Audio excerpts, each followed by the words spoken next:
বেলাল বিন রাবাহ রাদিয়াল্লাহু তাআলা আনহু ইসলাম কবুল করেছেন। প্রথম দিকে ইসলাম কবুল করাটা অপরাধ মনে করে তাকে ধরা হলো। উমাইয়া তাকে ধরে নিয়ে হাত পা বেঁধে বলল, বেলাল ইসলাম ছেড়ে দে, দিনটা ছেড়ে দে। সাইয়েদনা বেলালের মুখ থেকে চূড়ান্ত কথা বের হয়ে গেল, আমি একজন দাস হতে পারি, তোমরা আমাকে কিনে নিয়ে এসেছো, আমি তোমাদের গোলাম হতে পারি, কিন্তু আমার একমাত্র রব অন্য কেউ না, আমার রব হচ্ছেন আমার আরশের মালিক আল্লাহ তাআলা। জোরে বলুন সুবহানাল্লাহ। সাইয়েদনা বেলাল চূড়ান্ত কথা যখন বলে ফেললেন, সঙ্গে সঙ্গে কাফের মুশরিকরা তাকে ঘেরাও করে ফেললো। তার মনি বিশেষ করে উমাইয়া তাকে ধরলো, ধরে নিয়ে হাত পা বেঁধে তপ্ত বালুর ভিতরে মরু অঞ্চলে নিয়ে চলে গেল। বুকের উপরে পাথর চাপা দিল, পাথর চাপা দিয়ে বলতেছে, বেলাল তোকে আমরা হত্যাই করে ফেলবো, মেরেই ফেলে দেব। এই কথা শুনে বেলাল বলছেন, তোমরা আমাকে কি করবে জানি না, আমি হাসতে হাসতে জীবন দিয়ে দিব, কিন্তু আল্লাহর গোলামি ছাড়তে পারবো না। জোরে বলি সুবহানাল্লাহ। বেলালকে কি করা হলো? সাইয়েদনা বেলালকে তার মনি বলে ফেললো, বেলাল তুই কি আল্লাহর জিকির বন্ধ করবি না? জিকির আমি তোর বন্ধ করবো এখনই। বাবলা গাছের কাঁটা নিয়ে আসলো, বাম হাত মুখের মধ্যে ঢুকায়া দিয়া বাবলা গাছের কাঁটা তার জিহ্বার মধ্যে ঢুকায়া দিয়েছে। ফিনকি দিয়া রক্ত বের হয়ে গেছে। বেলালের মুখ বন্ধ হলো, জিহ্বা বন্ধ হলো, কিন্তু হাতটা আস্তে করে উঁচু করে বলছে, ওরে উমাইয়া তুমি আমার জিহ্বা বন্ধ করলে কি হবে? আমি আমার আল্লাহর নামটা আমার দিলের মধ্যে অঙ্কন করে নিয়েছি। জোরে বলি সুবহানাল্লাহ, আরো জোরে বলি সুবহানাল্লাহ। ভেবে দেখেন তো ঈমান তারা কেমন করে লালন করেছে। আজকে আমার দেশে ঈমানদার ঈমান হলো 10 টাকার কাছে ঈমান বেচে ফেলে, আছে না নাই? 10 টাকা ঈমান বিক্রি হয়ে যায়। কেমন করে 10 টাকা ঈমান বিক্রি হয়? সহজেই বুঝবেন, সামান্য টাকার কাছে ঈমানটা বিক্রি করে ফেলে। একজন বেনামাজি আপনার সাক্ষী নিতে চায়, অন্যায় জায়গায় একটা সাক্ষী দিতে হবে, টাকা পাইছেন সাক্ষী দিয়ে দিবে। ঈমান আছে? আসতে বলবেন ঈমান আছে? যাদের মিথ্যা সাক্ষীর কারণে একজন নিরপরাধ মানুষ যদি কারাগারে অন্তরীণ থাকে, সেই লোকের দ্বারা তার স্ত্রীর হক আদায় হলো না, তার পরিবারের হক আদায় হলো না, কিয়ামতের দিন আল্লাহর সামনে তার জবাব দিতে হবে। ঠিক কি না? মিথ্যা সাক্ষী দিচ্ছ, তোমার ঈমান তুমি ধ্বংস করে ফেলছো। সময় আসবে ইনশাআল্লাহ, বলেন জোরে বলেন ইনশাআল্লাহ। আসবে না সময়? আসবে না? আসতে বলবেন না, আসবে না সময়? আসবে।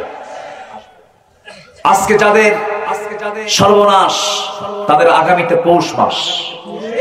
আজকে যাদের পৌষ মাস, সামনে হবে তাদের সর্বনাশ। ঠিক কি না? এইভাবে পৃথিবীতে ফেরাউন এসেছিল, হামান এসেছিল, নমরুদ এসেছিল, সাদ্দাত এসেছিল, কেউ টিকতে পারে নাই। বাতিল জালিম টিকতে পারবে না। আল্লাহ কবুল করুন, আল্লাহ কবুল করুন। সম্মানিত ভাই, বেলাল বিন রাবাহ মরা লাশের মতো পড়ে থাকলেন। ঈমান ছাড়ছেন? আসতে বলুন, ঈমান ছাড়ছেন? ঈমান ছাড়েন না। কিন্তু আমার নবীর কানে রিপোর্ট চলে গেল, নবীজি শুনতে পেলেন। নবীজি শুনতে পেয়ে বললেন, সাহাবীরা কে আছো আমার বেলালকে মুক্ত করে আনবে। বেলাল লোকটা দেখতে কালো না ধলা? শুধু কালো না ঘন কালো? তার মতো ঘন কালো ওয়ালা মানুষ এখানে কেউ নাই। এত ঘন কালো একজন মানুষ, দেখতেও সুন্দর বাহ্যিক ভাবে, ঠোঁটটা মোটা, চোখটা ছোট ছোট, কপালটা বড় ছিল, চুলগুলো খাড়া খাড়া ছিল। একজন নিকশ কালো একজন মানুষ, কিন্তু আমার নবীজি তাকে কি পরিমাণ মহব্বত করলেন, কি পরিমাণ তাকে কাছে টেনে নিলেন। রাসূল অস্থির হয়ে যাচ্ছেন, বলছেন, সে আমার আবু বকর, আল্লাহ তোমাকে প্রচুর সম্পদ দান করেছেন, আমার বেলালকে মুক্ত করে আনো, দাস মুক্ত করে আনো। ফাক্কু রাকাবাতিন আও ইতআমুন ফি ইয়াউমিন যী মাসগাবা জোরে বলি আল্লাহু আকবার। তোমরা যদি সৌভাগ্যবান হতে চাও, দাসদের পক্ষে কথা বলো, মাজলুমদের পক্ষে কথা বলো। আয়াতগুলো মক্কায় নাযিল হয়েছে। আমার নবী যেমন কথা বলার সঙ্গে সঙ্গে সাইয়েদনা আবু বকর করলেন কি, ব্যাগ ভর্তি স্বর্ণের মুদ্রাগুলো হাতের মধ্যে নিলেন। স্বর্ণ মুদ্রাগুলো হাতের মধ্যে নিয়া সেই বেলালকে মুক্ত করার জন্য আবু বকর সিদ্দিক রাদিয়াল্লাহু তাআলা তার বোন উমাইয়ার সামনে গিয়া বললেন, উমাইয়া তোর কত টাকার প্রয়োজন? দাস মুক্ত করলে আল্লাহ পাক সৌভাগ্যবান ঘোষণা করেছেন, যত টাকা লাগে দেব, বেলালকে মুক্ত করে নবীর সামনে হাজির করে দেব। যখন বলা হলো, সঙ্গে সঙ্গে উমাইয়া এতগুলো স্বর্ণ মুদ্রা দেখে মনে মনে চিন্তা করছে, আবু বকর কি পাগল হয়ে গেছে নাকি, বোকা মানুষ এমন হয় নাকি, এক বেলালকে মুক্ত করলে কি হবে? কিন্তু উমাইয়ার কাছে বেলালের কোনো মূল্য নাই, আল্লাহর কাছে বেলালের মূল্য এত বেশি, আমার নবীর কাছে বেলালের মূল্য এত বেশি। রাসূল বলেছেন, মাঝে মাঝে বলতেন, বেলালের রক্ত দিয়া জমিন আল্লাহর দিন কায়েম হয়েছে। জোরে বলি সুবহানাল্লাহ। আমার বন্ধুগণ,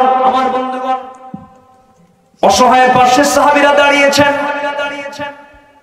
ওই মক্কার মুহাজিররা আবার যখন মদিনায় চলে গেছেন, মদিনায় যাওয়ার সঙ্গে সঙ্গে কারো কোনো টাকা পয়সা ছিল না, ঘর বাড়ি ছিল না। হিজরত করে মক্কার মানুষরা মদিনায় যখন চলে গেছেন, কোটি কোটি টাকার মালিক, মদিনায় গিয়ে তারা ফকির হয়ে গেছেন, সব কিছু রেখে চলে আসছেন। মক্কার ব্যবসায়ী, এই জামার জলিল ভাই, সব ভাইরা তারা মক্কায় ব্যবসা করেন, রিয়াদে ব্যবসা করেন। তৎকালীন দুনিয়ার সিটি হলো মক্কা। সেই মক্কার বড় বড় এক্সপোর্ট ইম্পোর্টের বিজনেস করেছেন আবু আব্দুর রহমান ইবনে আওফ রাদিয়াল্লাহু তাআলা আনহু।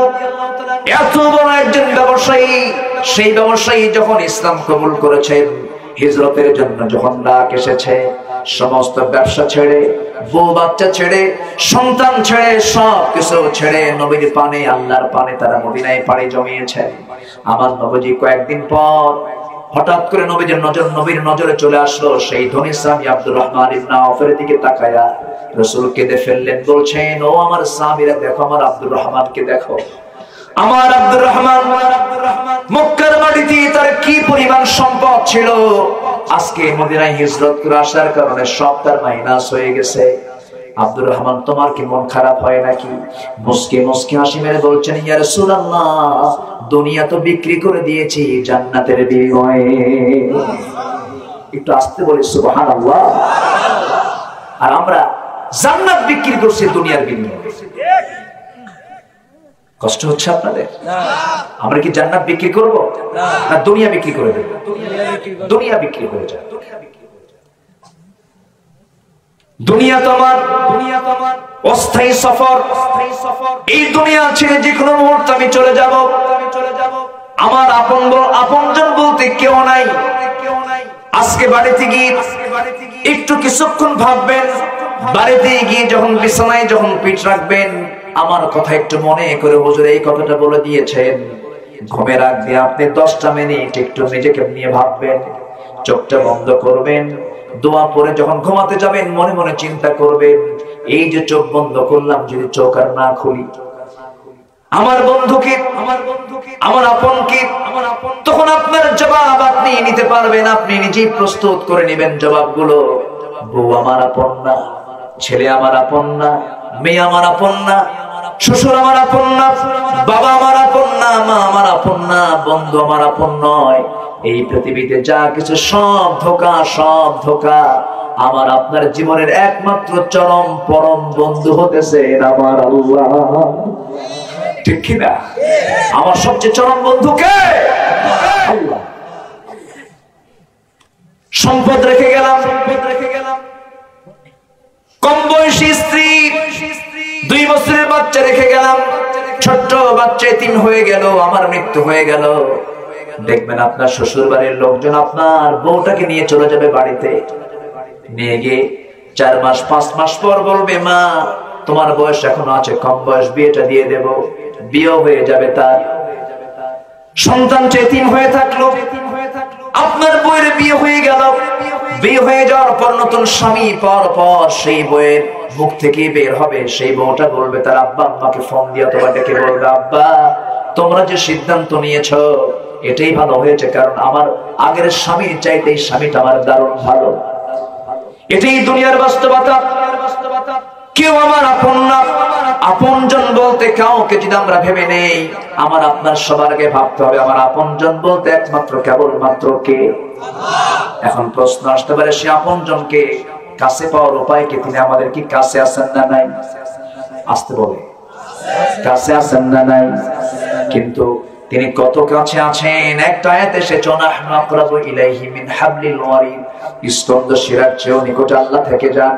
কিন্তু আল্লাহ সরাসরি থাকেন না, তারা আল্লাহর ইলমটা থেকে যায়। কিন্তু আমার আল্লাহ তাআলা নির্দিষ্ট একটা জায়গায় আছেন। তিনি কোথায় আছেন বলেন? তিনি কোথায় আছেন? আরশ আজিমে আছেন। এই আরশ আজিম এই সেই দূরে নয়, বিশাল দূর, বিশাল দূরত্ব। দুনিয়ার কোন যানবাহন দিয়ে আমরা সে আরশ আজিমটা খুঁজে পাবো না। সে আরশ আজিমের মেহমান হওয়ার জন্য এই পৃথিবীতে একজন জীবন্ত অবস্থায় মেহমান হয়েছে, আরশ আজিম পর্যন্ত গেছেন। তিনি কে বলেন? মুহাম্মদ সাল্লাল্লাহু আলাইহি ওয়াসাল্লাম। আমিও যেতে পারবো, আপনিও যেতে পারবেন, কারণ যেতে তো হবেই। কারণ জান্নাত রেখে দিয়েছেন। জান্নাত তো দুনিয়ার কোনো জায়গায় হবে না। জান্নাত ডানেও নাই, জান্নাত বামেও নাই, জান্নাত পিছনেও নাই, জান্নাত সামনেও নাই। জান্নাত সেই জায়গায় যে জায়গায় আমার আল্লাহ তাআলার আরশ আজিম। জোরে কোন সুবহানাল্লাহ। আরশ আজিম কোথায় বলেন? কত উপরে? 2 মাইল, 3 মাইল, 4 মাইল না, আমার মাথার উপরে এই মুহূর্তে কি? কই আসমান? এই যে এটা কি? সামিয়ানা। আচ্ছা, এই সামিয়ানার উপরে আমরা দেখতে পাই কিছু মেঘখণ্ড। মেঘখণ্ডের উপরে দেখতে পাই দিনের বেলার প্রদীপ্ত আলো, সিরাজা ওয়া কমারান মুনিরা, সূর্য এবং রাতের আলোকিত চাঁদ দেখতে পাই রাতের বেলা। এই চাঁদের উপরে আমরা দেখতে পাই মিটি মিটি জোনাকির মতো জ্বলা কিছু কি? তারকা। আচ্ছা, এই তারকার উপরে আমরা দেখতে পাই একটা নীল আকাশ। এটাই আমাদের চোখে পড়ে, এই আমাদের চোখে দেখা। এখন এই পৃথিবী থেকে সূর্য যেখানে আছে 228টি দেশকে আলোকিত করছে। কয়টা সূর্য? একটা সূর্য। সেই সূর্য পৃথিবী থেকে 9 কোটি 30 লক্ষ মাইল দূরে। 9 কোটি 30 লক্ষ মাইল দূরে। এই পৃথিবী থেকে আবার ওই সূর্য, বিজ্ঞানীদের ধারণা পুরোপুরি সত্য নাও হতে পারে, 13 লক্ষ গুণ বড়। সুবহানাল্লাহ বলবেন না? আচ্ছা, ওই সূর্য থেকে আবার কিছু তারকা আছে। সেই তারকা বেটেল জুইস নামে একটা তারকা আছে। সেই বেটেল জুইস তারকাটা সূর্যের চাইতে 33 কোটি গুণ বড়। মনে হয় ছোট হয়ে গেছে। একটু জোরে বলবেন না সুবহানাল্লাহ? আর একটু জোরে বলেন সুবহানাল্লাহ।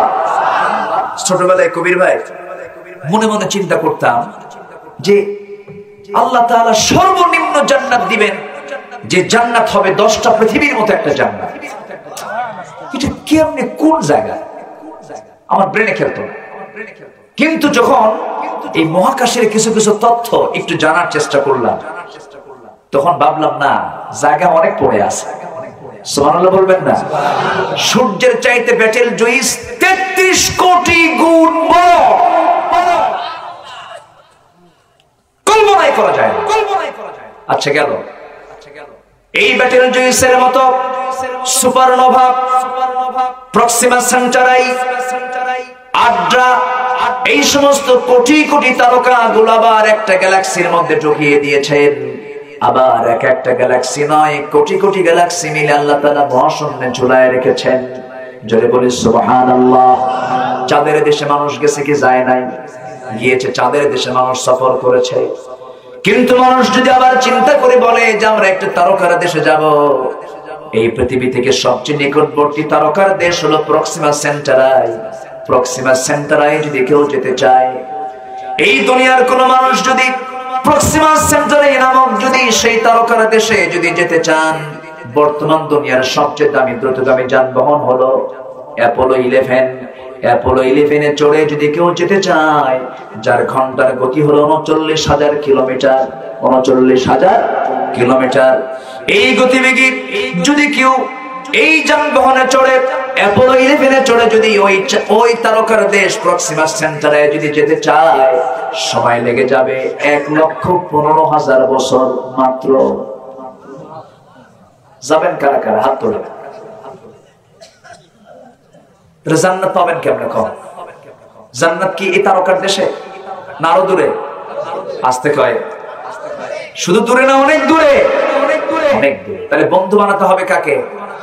আসতে বলবেন না, কাকে? ওই তারকার দেশে যেতে যদি 1,15,000 বছর লাগে, আমার হায়াত হলো 60 বছর, 70 বছর, 100 বছর, লেগে যাচ্ছে 1,15,000 বছর। কল্পনাই করা যায় না। আমার বন্ধুগণ, এতক্ষণ বললাম মহাশূন্যের কথা, এরপরে হলো মহাকাশ। এই আকাশের উপর আরেকটা মহাশূন্য আছে, এরপর আরেকটা আকাশ আছে, এরপরে মহাশূন্য আছে, এরপর আরেকটা আকাশ আছে, এরপরে মহাশূন্য আছে, এরপরে আরেকটা আকাশ আছে। আবার আরেকটা বিষয়, সেটা হলো দ্বিতীয় আকাশটা প্রথম আকাশের তুলনায় কেমন বড়। মরু সাহারার মধ্যে যদি কেউ চলতে নিয়ে তার হাত থেকে, আঙ্গুল থেকে যদি আংটি ফেলে দেয়, আংটির তুলনায় সাহারা যত বড়, সাহারার তুলনায় আংটি যেমন ছোট, দ্বিতীয় আকাশের তুলনায় প্রথম আকাশ তেমনই ছোট। জোরে কোন সুবহানাল্লাহ, আল্লাহু আকবার, আরো জোরে আল্লাহু আকবার। এরকম করে ষষ্ঠ আকাশ ইনদা সিদরাতিল মুনতাহা, সীমান্ত এরিয়া, ওই এরিয়ার ওই ভিতরে আর কেউ যেতে পারবে না। আল্লাহর এরিয়া আর শাসিমের এরিয়া শুরু হয়ে যাবে ইনদা সিদরাতিল মুনতাহা। জিবরিল আমিন আলাইহিস সালাতু ওয়াস সালাম সেই জায়গায় গিয়ে রাসূলকে বলেছিলেন, ইয়া রাসূলুল্লাহ, আমি আর যেতে পারবো না, আমার সফর শেষ, আর একটু গেলে পরে আমার সবকিছু জ্বলে সারখার হয়ে যাবে। আপনার জন্য আরো একটা স্পেশাল ফ্লাইট আসছে, আপনি চড়বেন আর শাসিমের মেহমান হয়ে যাবেন। জোরে কোন সুবহানাল্লাহ। 7টা আসমান পেরিয়ে এরপরে আর শাসিম, আল্লাহ তাআলা বলেছেন, বান্দা, বড় নিয়ামত বান্দা পাবে হলো আল্লাহর সাক্ষাৎ। কেউ তো সুবহানাল্লাহ বলেন না ভাই? কার সাক্ষাৎ? সবাইকে সাক্ষাৎ করতে রাজি আছেন? বন্ধুকে আল্লাহর সাক্ষাৎ পাবো কোথায়? বলেন, পাবো কোথায়? সেই জান্নাতে যদি সাক্ষাৎ পেতে চাই, আল্লাহ বলছেন, আমি তোমার সঙ্গে সাক্ষাৎ করব। ফামান কানা ইয়ারজু লিকা রাব্বিহি ফালইআমাল আমালান সালিহান ওয়া লা ইউশরিক বিইবাদাতি রাব্বিহি আহাদা। জোরে বলুন আল্লাহু আকবার। আমার সঙ্গে সাক্ষাৎ যদি করতে চাও, আমি জান্নাতে তোমার সঙ্গে সাক্ষাৎ করব, জান্নাতে আমি তোমাকে ঢোকায় দেব, তোমার সঙ্গে কথা বলবো। তবে শর্ত হলো নেক আমল করে আসো, শিরিক মুক্ত হয়ে আসো। সারা জীবন ওযু ভঙ্গের কারণ আমরা জেনেছি, ওযুর ফরজ আমরা জেনেছি, ফরজ গোসলের বিষয়গুলো আমরা জানতে পেরেছি, কিন্তু ঈমান ভঙ্গের কারণগুলো আমরা জানি নাই। ঈমান ভঙ্গের কারণ আছে না নাই? আসতে বলবেন না, আছে না নাই? ঈমান ভঙ্গের 1 নাম্বার কারণ হলো, যে বান্দা শিরিক করবে তার ঈমান ভঙ্গ হয়ে যাবে। তার ঈমান কি হবে? ভঙ্গ হয়ে যাবে। শিরিক করা যাবে না। শিরিকের ফলাফল হলো জাহান্নাম। মুশরিক কোন জাতের নাম নয়, মুশরিক কোন গোত্রের নাম নয়। মুসলিম নাম ধরে মুশরিক আছে না নাই? অনেক মুসলমান মুশরিক হয়ে আছে। সবচেয়ে বড় মুশরিক তো সেই যে আল্লাহর আইনকে না মেনে দুনিয়ার আইনকে বিশ্বাস করে। এরকম মুশরিক আমাদের দেশে ঘরে ঘরে আছে না নাই? সম্মানিত ভাইয়েরা, আমার কথার মধ্যে একটু রসকস কম, বিরক্তি লাগতেছে নাকি আপনাদের জানি না। কষ্ট পাচ্ছেন নাকি? আল্লাহ তুমি সবাইকে শেষ পর্যন্ত থাকার তৌফিক দাও। আমি আর কিছু সময় নেব। ভাগ্যবান যদি হতে চাই, আমরা 7টা কাজ করব। কয়টা কাজ বলেন? 7টা কাজ। 1 নাম্বার আমরা শুনলাম দাস মুক্তি। দাস মুক্তির জন্য কাজ করেছেন 1 নাম্বার আবু বকর সিদ্দিক রাদিয়াল্লাহু তাআলা আনহু। দুর্ভিক্ষের দিনে খাদ্য দান করা, অনাথের পাশে দাঁড়িয়ে যাওয়া। আমার দেশে দুর্ভিক্ষের সময় যে সমস্ত খাদ্যগুলো বাহির থেকে আসছে এগুলো কি লোপাট হয়নি? লোপাট হয়নি? জনগণ পাইছে? সব পায়নি। নাম্বার 3 হলো এতিম আত্মীয় স্বজনকে খাওয়ানো। নাম্বার 4 হলো রাস্তায় পড়ে থাকা ধুলাই মলিন মিসকিন নিঃস্ব অসহায় গরিবদের পাশে দাঁড়ানো। এই 4টা কাজের পরে আল্লাহ তাআলা বলেছেন এরপরে তুমি ঈমান আনো। এরপরে কি? ঈমান আনো। আমাদের ঈমান আছে, কিন্তু আমরা এমন ঈমানদার আমাদের কোনো আমানত নাই। ঠিক কি না বলেন? আমাদের কোনো আমানতদারিতা আছে? আমানত নাই। আল্লাহ তাআলা আগে আমানতের কথা বলেছেন। সাইয়েদনা ওমর ফারুকের কথা মনে হলো আমার। ওমর ফারুকের নাম শুনছেন তো সবাই? অনেকদিন আগে এক মাহফিলে বলছিলাম ওমর ফারুককে চিনেন কারা কারা? সামনে থেকে এক ছোট্ট ছেলে দাঁড়ায় বলে, হুজুর আমি চিনি। কে? আমাদের বাড়ির দোতলায় ভাড়া থাকে। আমার দেশে এমন মুসলমানও আছে ওমর ফারুকের নামও জানে না। আছে? আছে তো, আছে না নাই? এই জাতি কোরআন শিক্ষা থেকে বঞ্চিত। কেমন করে বলবো আমি? মাস্টার্স ডিগ্রি পাস করেছে, পিএইচডি নিয়েছে, কোরআন সহি করে পড়তে পারে না। আছে না নাই? আছে। একটা ছাত্র হাফেজ হলো, তাকে আবার ইনসাল্ট করে, এ বড় হলে কি করে খাবে? আছে না বলেন? আছে না? আছে না? আছে না? একটা ছেলে, সবাই জানেন তাকরিম নামে একটা ছেলে, সালেহ আহমদ তাকরিম, ছোট্ট একটা ছেলে, গোটা পৃথিবীর হাফেজদেরকে হারায়া বিজয়ের পতাকা নিয়ে আসলো কোরআন তেলাওয়াত করে দুবাই, সৌদি আরব থেকে। সৌদি আরবের হাফেজরা তার সঙ্গে পারে না। আলহামদুলিল্লাহ বলবেন না? এত সুন্দর পুরস্কার নিয়ে আসলো।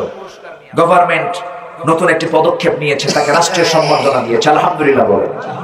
এই সম্বর্ধনায় আবার নাস্তিক পাড়ার নাস্তিকদের গায়ে চুলকানি শুরু হয়েছে। ওরা বলে এটা কোনো যোগ্যতা হলো? কোরআন মুখস্থ কোনো যোগ্যতা? তোর 14 গোষ্ঠী নিয়ে আয়। কে? ঠিক আছে না?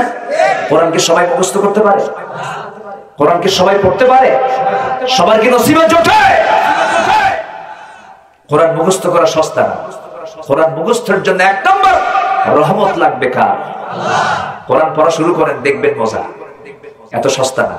আমিও তো কোরআন পড়ি, আমার কবির ভাইও কোরআন পড়ে। কোরআন এমন একটি কিতাবের নাম 10 দিন পড়বেন না, ভুলে যাবেন। এটা নিয়মিত পড়ার কিতাব। আল্লাহু আকবার। আমার নবীর কাছে কোরআন নাযিল হয়েছে। নবীজি কোরআন তেলাওয়াত করতে করতে নামাজের মধ্যে তিনি ভুলে গেছেন আয়াত বাদ পড়েছে। কার? আমার নবীর কোরআন তেলাওয়াত করতে করতে নবীর মুখ থেকে আয়াত বাদ পড়ে গেছে। নামাজ শেষ হয়ে গেছে, সাহাবী একজন ধরে ফেলেছেন, উবাই ইবনে কাব। রাসূলকে বলছেন, ইয়া রাসূলুল্লাহ, নামাজ তো পড়ালেন কিন্তু আয়াত তো কিছু বাদ পড়ে গেছে। এগুলো আয়াত কি মানসুখ হয়ে গেছে নাকি রহিত হয়ে গেছে নাকি? আমার নবীজি চুপ মেরে গেলেন, মুস্কি হাসি মেরে বলছে, সাহাবী রে, আয়াত তো বাদ পড়ে নাই কিন্তু আমার বাদ পড়ে গেছে, আমি ভুলে গিয়েছি। সঙ্গে সঙ্গে আল্লাহ তাআলা বলেছেন, সানুকরিউকা ফালা তানসা ইল্লা মা শা আল্লাহ। হে রাসূল, আমি আপনাকে পড়িয়ে দেব, আপনি আর ভুলবেন না। আমার নবীজি বারবার কোরআন আওড়াচ্ছেন, বারবার কোরআন মুখস্থ করার জন্য চেষ্টা করছেন। আল্লাহ বলছেন, লা তুহাররিক বিহি লিসানাকা লিতাআজালা বিহি। আপনি মুখস্থ করার জন্য বারবার আপনি অস্থির হবেন না। আপনি চিন্তা করবেন আমি আল্লাহ নিজে আপনার সিনার মধ্যে কোরআনটা জমা করে দেব। কোরআন কি মুখস্থ করলে মুখস্থ করা যায়? রহমত লাগে কার? কার রহমত লাগে? হাফেজরা কি করে খাবে? আলেমরা কি করে খাবে? রিজিকের ফয়সালা কার? আসতে বলবেন না কার? ছোট্ট পাখি বাসা থেকে বের হয়, নিড থেকে বের হয় শূন্য পেটে, ভরা পেটে ফিরে আসে তার নিড়ে।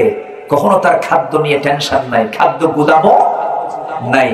বান্দার খাদ্য গুদাম আছে না নাই? খাদ্য নিয়ে টেনশন কম না বেশি? বেশি। রিজিকের কোনো ফয়সালা এই জমিনে হয় না, রিজিকের ফয়সালা হয় জমিনে না আসমানে?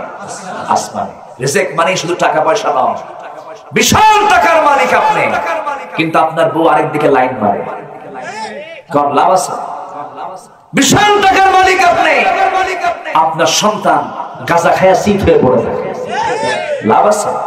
লাভ নেই। বিশাল টাকার মালিক আপনি, ক্যান্সার হয়ে বসে আছে, লাভ আছে? লাভ নাই। অতএব রিজিক চাইতে হবে কার কাছে? সবচাইতে রিজিক বৃদ্ধি পাওয়ার আমল হলো নিয়মিত কোরআন পড়া। জোরে বলে সুবহানাল্লাহ, জোরে বলে সুবহানাল্লাহ। আমরা কোরআনটা পড়বো, আমাদের ঈমান মরে যাবে না তাজা হবে? মরে যাবে না তাজা হবে? তাজা হবে।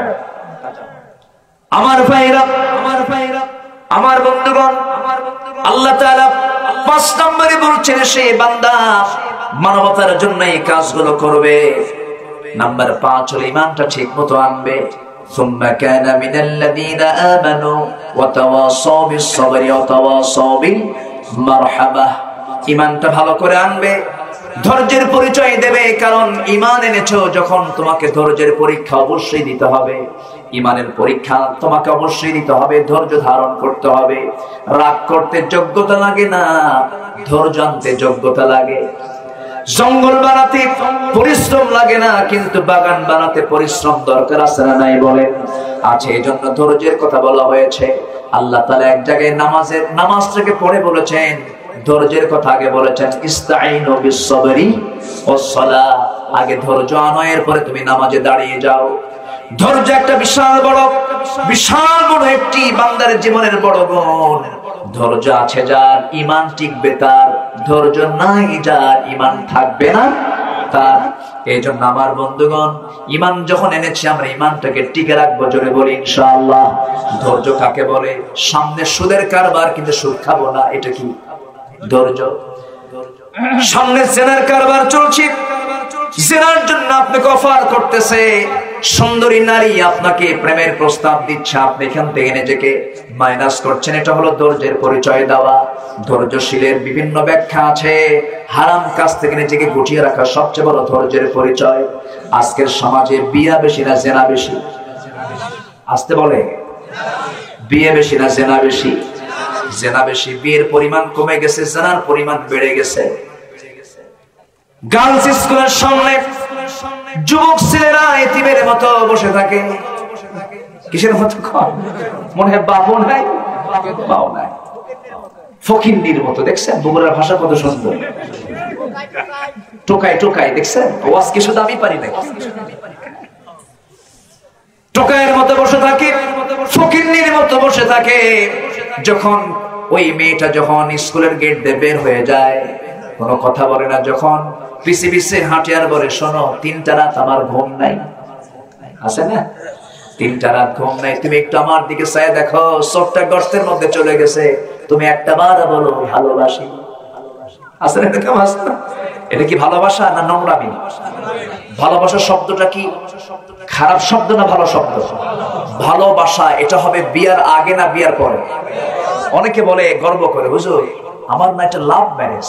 আমি বলি লুচ্চা ম্যারেজ এটা, ঠিক কি না? বিবাহ পূর্ব কোন সম্পর্ক কখনো বৈধ হতে পারে কখনো না। কিন্তু আজকের নাটকগুলোতে মূল উপজীব্য হলো নারী কেন্দ্রিক। আজকের নাটক তৈরি হয় এই নোংরামি তৈরি করার জন্য। কি চলছে আজ? দুর্ভিক্ষ থেকে বাঁচার জন্য আল্লাহ বললেন কি? আর আমার দেশে ভারতের বলিউড থেকে নায়িকা হাজির হয়। নায়িকা হাজির হয়েছে ঢাকায়, টিকিট কাটা শুরু হয়েছে। বাঙালি মুসলমান কিছু টিকিট কেটেছেন 20,000 টাকা প্রতি টিকিট। টিকিট কাটছে, নাচ দেখবে, নাচে নাই, ঠিক আছে না? কবির ভাই আপনার কাছে নিউজ টিউজ গেছে তো? হ্যালো দিয়ে একটু জানাই দিবেন। হ্যাঁ, আচ্ছা। এই নোংরা এসেছে ঢাকায়, তো তার শো হবে, সে মঞ্চস্থ হয়েছে, সবাই তার দেখবে নাচ। শুধু সে আনাকুম আর জানাকুম, খালি গেছে আর আসছে, নাচে নাই। সব বের হয়ে চলে এসে আফসোস করতেছে, টাকাটাই মায়ের। তুমি কার নাচা দেখতে গেছো? কোন মহিলার নাচ তুমি দেখতে গেছো?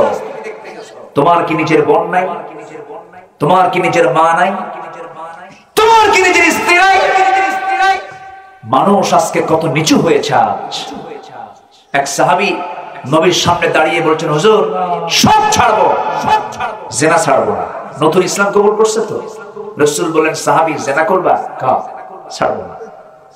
আমার নবীজি বলে ফেললেন, সাহাবীরে জিনা তো করবে তুমি, ভালো কথা, আমি তোমাকে 3টা প্রশ্ন করব, হুজুর বলুন। তোমার মার সঙ্গে যদি কেউ জিনা করতে আসে তুমি কি সহ্য করবা নাকি? সঙ্গে সঙ্গে সাহাবী খেপে গিয়ে বলছেন, ইয়া রাসূলুল্লাহ, আমার মার সঙ্গে কেউ জিনা করতে আসলে আমি তাকে জবাই করব। তোমার মেয়ের সঙ্গে যদি কেউ জিনা করতে আসে হুজুর আমি সহ্য করতে পারবো না। তোমার স্ত্রীর সঙ্গে জিনা করতে যদি কেউ আসে হুজুর এটা বরদাস্ত হবে না। রাসূল বলেন, সাহাবী রে, তুমি যার সঙ্গে জিনা করতে যাবে সে তো কারো না কারো মেয়ে, কারো না কারো মা, কারো না কারো বোন। কি করবে বলো? সাহাবীর চোখের কোনা বেয়ে বেয়ে টপ টপ করে পানি পড়ছে আর বলছে, হুজুর আল্লাহর কসম করে বললাম আজকের থেকে সকল জিনার কাজ বন্ধ করে দিলাম। একটু হৃদয়ের কলবটাকে একটু প্রশ্ন করি, নফসটাকে ট্রিটমেন্ট করার চেষ্টা করি। সফল যদি হতে চাই, قد أفلح من زكاها وقد خاب من دساها قد أفلح من تزكى وذكر اسم ربه فصلى। এইজন্য আমরা তাসকিয়াতুন নফসের ট্রিটমেন্ট করব। আমরা আমাদের দেহের ট্রিটমেন্ট করার জন্য ডাক্তারের কাছে যাবেন, আপনার দেহের ট্রিটমেন্ট হয়ে যাবে। নফসের ট্রিটমেন্ট করার জন্য পৃথিবীর কোথাও আপনি ট্রিটমেন্ট পাবেন না, তবে ট্রিটমেন্ট পাবেন কিসের কাছে বলেন? কোরআনের কাছে। কোরআন আপনাকে ট্রিটমেন্ট করে, আপনার নফসকে শুদ্ধ করে দেবে, আপনি সুন্দর শুদ্ধ জীবনে চলে আসতে পারবেন। এই জন্য নফসকে সুন্দর করার জন্য ধৈর্য একটা বিশাল বড় একটা মাধ্যম। আমরা ধৈর্যশীল হব, জোরে বলি ইনশাআল্লাহ, আরো জোরে বলি ইনশাআল্লাহ। আমার ভাইয়েরা, বাড়িতে সবার মা বোন আছে। আজকের সমাজে সবচেয়ে বড় একটা মহামারী রূপ নিয়েছে, আমার ভাইয়ের গানের মধ্য দিয়ে ফুটে উঠেছে, সেটা হলো পরকীয়া। কি বলেন? পরকীয়ার পরিমাণটা কমছে না বাড়ছে? বেড়েছে। এই পরকীয়া থেকে বাঁচার জন্য একজন স্ত্রীর কিছু দায়িত্ব আছে না নাই? আবার স্ত্রীর জন্য স্বামীর কিছু দায়িত্ব আছে না নাই? আমার ভাইয়ের একটু কান লাগিয়ে শুনবেন। 1 নাম্বার, আমার মা, আপনার স্বামীকে যদি আপনি পরকীয়া থেকে বাঁচাতে চান, আপনি 5টা কাজ করবেন। নাম্বার 1 হলো, অনেক মাসকের মাহফিল এসেছেন, বিষয়গুলো কি খেয়াল রাখবেন। আপনার যে সৌন্দর্য আল্লাহ তাআলা দিয়েছেন, মাথা থেকে পা পর্যন্ত একটা নারীকে আল্লাহ তাআলা কত সুন্দর করে বানিয়েছেন। এই নারীকে বানিয়েছেন কার জন্য? আস্তে কয়, পুরুষের জন্য। সেই পুরুষের মধ্যে স্পেশাল হবে একটা নারীর জন্য তার স্বামীটা হালাল হবে। কি হালাল হবে? স্বামীটা তার জন্য হালাল হবে। আল্লাহ তাআলা যৌন ক্ষুধাকে হারাম করে দেন নাই, যৌন কামনাকে হারাম করে দেন নাই। যৌন কামনা থেকে যাবে, তবে সেটা হতে হবে বৈধ না অবৈধ। বৈধ পন্থা ইজাব কবুল হবে, কবুল করতে হবে। স্ত্রীর সঙ্গে স্বামীর সঙ্গে যে বৈধ সম্পর্ক ইসলাম জানিয়ে দিয়েছে, সেই বৈধ সম্পর্ক নিয়ে তাকে সম্পর্ক করতে হবে। এই সম্পর্ক হয়ে যাওয়ার পর আমার মা, আপনার জন্য 5টা কাজ স্বামীর জন্য আপনাকে করতে হবে। 1 নাম্বার হলো আপনার দেহের ফিটনেসটা আপনি ঠিক রাখবেন, আপনার সৌন্দর্য আপনি ঠিক রাখবেন, আপনার সৌন্দর্য বরাদ্দ করবেন আপনার স্বামীর জন্য। কিন্তু আজকের মহিলারা স্বামীর সামনে সাজে না, সাজে হলো মার্কেটে যেতে। আমি কি ভুল বলতেছি? মার্কেটে যেতে সাজে, ডেকোরেট হয়। স্বামীর সামনে নতুন কাপড় পরে না, নতুন শাড়ি পরে না, নতুন কাপড় চোপড় পরে না। মার্কেটে যেতে নতুন শাড়ি পরে, গায়ের ঘামে স্বামীর বউয়ের সামনে থাকতে পারে না। কিন্তু যখন মার্কেটে চলে যায় এমন সেন্ট মারে, পরপুরুষের নাকি গিয়ে ধাক্কা খায়। আমি কি ভুল বলতেছি ভাই? আমি কি ভুল বলছি? এটা কি একজন আদর্শ নারীর দায়িত্ব? আমার মা, আপনার দেহের সৌন্দর্য পরপুরুষ দেখবে কেন? আপনার সকল সৌন্দর্য আপনি স্বামীর সামনে সম্পূর্ণরূপে প্লেস করে দেন। আপনি ইন্টেলেকচুয়াল হবেন, আপনি দায়িত্বশীল হবেন, আপনার স্বামীর জন্য আপনার সমস্ত ভালোবাসাগুলো উজাড় করে দিবেন। আল্লাহ তাআলা অবশ্যই আপনার প্রতি খাস রহমত নাযিল করবেন। স্বামীর চিরতরে পরকীয়া বন্ধ হয়ে যাবে। আমার কথা কি বুঝতেছেন ভাইরা? আম্মা জান খাদিজার মতো হয়ে যান। খাদিজার মতো একজন ধনী মহিলা নবীর জীবনে যখন চলে এলেন, যখন তাদের বিয়ে হয়ে গেল, বিয়ে হওয়ার পর একজন ধনী মানুষ খাদিজা হওয়ার পরে রাসূলকে এত পরিমাণ ভালোবেসেছেন, ভালোবাসার তীব্রতা এত বেশি ছিল যে খাদিজার জীবনের সমস্ত স্থাবর অস্থাবর সমস্ত সম্পত্তি তিনি স্বামীর হাতে তুলে দিয়েছিলেন। কি ভালোবাসা রাসূলকে তিনি উপহার দিয়েছেন। যখন বিয়েটা হয়, সমস্ত আরবের ধনীরা বলেছিল খাদিজার মতো একজন ধনী মানুষ এরকম একজন গরিব মানুষকে সে স্বামী হিসেবে গ্রহণ করলো কেমনে? খাদিজা সবাইকে ডাক দিয়ে বলেছিলেন, আমার স্বামীর ব্যাপারে তোমরা কি ক্লেম দিচ্ছ? আমার স্বামীর ব্যাপারে আমি তোমাদেরকে 4টা প্রশ্ন করব। নাম্বার 1 প্রশ্ন হলো, আমার স্বামীর চেহারা কেমন? সবাই বলল মক্কা নগরে নয়, আমাদের চোখে মুহাম্মদের মতো সুন্দর সুপুরুষ এমন কোন পুরুষ দ্বিতীয় আমার দুনিয়াতে দেখি নাই। নাম্বার 2 হলো, আমার স্বামীর চরিত্র কেমন? ফার্স্ট ক্লাস চরিত্র, আমরা তাকে আল আমিন বলি, as-সাদিক বলি। নাম্বার 3, আমার স্বামীর বংশ কেমন? সঙ্গে সঙ্গে বলা হলো এই আরবের বুকে শ্রেষ্ঠ বংশ হলো কুরাইশ বংশ। নাম্বার 4 হলো, আমার স্বামীর সম্পত্তি কেমন, তার অবস্থা কেমন? সঙ্গে সঙ্গে তারা গলা ঝেড়ে বলে ফেললে, এই জন্যই তো মানা করেছি। সঙ্গে সঙ্গে খাদিজা বললেন, শোনো, আমার স্বামীর বংশ ভালো, আমার স্বামীর চেহারা ভালো, আমার স্বামীর বংশ ভালো, চেহারা ভালো, চরিত্র ভালো। আমার স্বামীর শুধু একটাই সমস্যা, তার টাকা পয়সা নাই। কেমন করে থাকবে? জন্মের আগে বাপ চলে গেছে, জন্মের পর পর মা চলে গেছে, জন্মের 8 বছরের দাদা চলে গেছে, সম্পদগুলো থাকবে কেমনে? আমার স্বামীর যেহেতু এই সাইডে একটু খাটো আছে, বংশ কিনে নেওয়া যায় না, সততা কোনোদিন কিনে পাওয়া যায় না। আমার স্বামীর যেহেতু টাকা পয়সার সমস্যা, তোমাদেরকে সাক্ষী রেখে বলে দিলাম, আমার জীবনের স্থাবর অস্থাবর সমস্ত সম্পত্তি এই মুহূর্তে আমি আমার স্বামীর হাতে তুলে দিলাম। জোরে বলি সুবহানাল্লাহ। কিন্তু আজকের মহিলারা স্বামীর ঘরে আসে, এসে মাঝে মাঝে যখন গন্ডগোল লাগে ফোন দিয়ে বলে, আব্বা আমাকে এইরকম আচরণ করতেছে আপনার জামাই, এদিকে শ্বশুরও কম না, বলতেছে থাম, আসতেছি, খাইয়া ফালাবো। এই আসে না, আসে না নাকি? আসে না? সুখ হবে, শান্তি হবে? হবে না। ফাতিমার মতো মানুষ, নবীজি ফাতিমাকে যখন বিয়ে দিলেন, বিয়ে দেওয়ার সঙ্গে সঙ্গে রাসূল বলছেন, ফাতিমা আমি তোমাকে তোমার স্বামীর হাতে আজকে তুলে দিলাম, এই যে তোমাকে স্বামীর ঘরে পাঠায় দিলাম, আমি তোমাকে এই কথাটা বলে দিচ্ছি, ওই ঘর তোমার শেষ ঘর হবে। আমি তোমাকে জানিয়ে দিচ্ছি, মৃত্যুর দিন পর্যন্ত যেন তোমার স্বামীর বিরুদ্ধে একটা নালিশ যেন আমার কানে না আসে। আলহামদুলিল্লাহ বলবেন না? স্বামীর ঘর হলো শ্রেষ্ঠ ঘর, বরকতের ঘর, এটা আপনি মনে করবেন। আপনি একটা আমানত, সব বন্ধ হয়ে যাবে, পরকীয়া বন্ধ হবে, উজাড় করে ভালোবাসা দিয়ে দিবেন, সব ঠিকঠাক হয়ে যাবে। এখন মায়েরা মনে মনে চিন্তা করতেছে, হুজুর এতক্ষণ তো আপনার পক্ষে বললেন, আমার স্বামীরাও তো কম দুষ্ট না। কি বলবো? দেখছেন আস্তে আস্তে নিজের, এখন নিজের কথা বলতে হবে, তখন সব চুপ হয়ে আছে। বলবো বলবো বলবো